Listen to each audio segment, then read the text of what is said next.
उत्तर प्रदेश विधानसभा चुनाव से पहले सपा और बीजेपी के बीच का संघर्ष चरम पर पहुंच चुका है। सपा के शीर्ष से लेकर जिला स्तर के नेता जहां ईवीएम की निगरानी पर जोर दे रहे हैं, तो वहीं बीजेपी के नेता इसे सपा नेताओं की हताशा करार दे रहे हैं। अखिलेश यादव के निर्देश के बाद बाराबंकी में भी ईवीएम की निगरानी में सपा नेताओं ने पूरी ताकत झोंक दी है। तो वहीं सपा नेता अरविंद सिंह गोप ने एग्जिट पोल को सिरे से खारिज कर दिया। गोप ने कहा कि समाजवादी पार्टी के वर्कर लोकतंत्र चलाने की लड़ाई लड़ रहे हैं।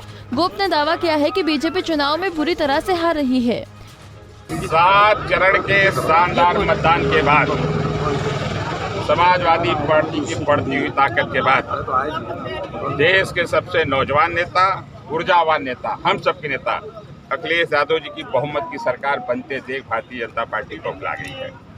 चाहे बरेली हो, चाहे सुल्तानपुर, चाहे सोनभद्र, चाहे बनारस, जो कल ईवीएम मशीन जिस तरीके से देखी गई, कहीं वीवीपैट पन्ने देखे गए, ये कभी लोकतंत्र में ऐसा हुआ है? भारतीय जनता पार्टी लोकतंत्र की हत्या करना चाहती है। समाजवादी पार्टी किसी कीमत पे लोकतंत्र की हत्या नहीं होने देगी।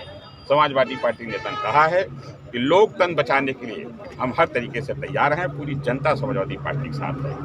बड़ा दुर्भाग्य की बात है, जब भारतीय जनता पार्टी पर सारी रिपोर्ट पहुंची है कि कांग्रेस की सरकार अखिलेश जी बनाने जा रहे हैं, तो कुछ अधिकारी इस परिणाम को प्रभावित करना चाहते हैं। लेकिन हमने अपील की है, जो अच्छे अधिकारी हैं, अच्छे पत्रकार हैं, किसान, नौजवान, गरीब, महिलाएं, सब जिन्होंने मत दिया भारतीय जनता पार्टी के खिलाफ इसको हटाने के लिए, वो सब निकल कर आवें, लोकतंत्र बचाने में हमारा सहयोग करें।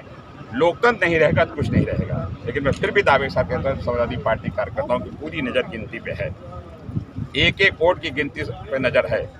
जो निर्देश प्राप्त हो, हम लोग अनुशासन में रहते हुए कल यहाँ पर रहेंगे और समाजवादी पार्टी के पक्ष में जो मतदान उसकी गिनती कराएंगे और शाम होते होते पूरे प्रदेश में संदेश जाएगा समाजवादी पार्टी का कि ये मुख्यमंत्री बनने जा रहे हैं और 6 सीट में हाजिर होने जा रहे हैं। रात में भी आपकी तो वहीं बीजेपी के जिला संयोजक नंदलाल सिंह ने कहा कि एग्जिट पोल आने के बाद सपाई बौखला गए हैं।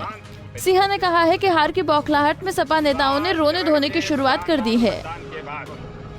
तो ये अंदेशा हम लोगों को था पहले से कि ये कहेंगे जरूर, ईवीएम का रोना, जब कोई दूसरा जीतता तो नहीं रोते हैं। अब कल परसों से हम देख रहे हैं कि जितने हमारे चैनल हैं, समस्त लोगों ने भाजपा को बढ़ चढ़ करके 300-326 तक के सीटों का वो दिया है कि आ रही है।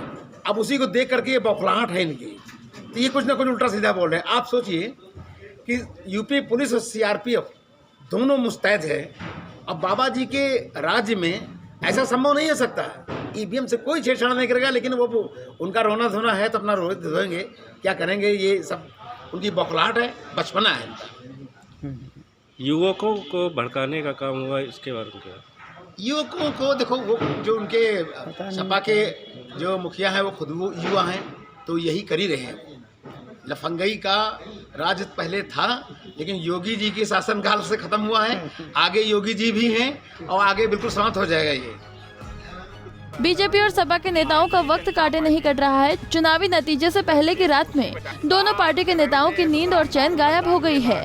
हर पक्ष अपनी जीत का दावा कर रहा है। ऐसे में 10 मार्च को आने वाले चुनावी नतीजे ही बताएंगे कि लखनऊ का सिंहासन किसके हाथ आया है। पंजाब केसरी टीवी के लिए बाराबंकी से अर्जुन सिंह की रिपोर्ट।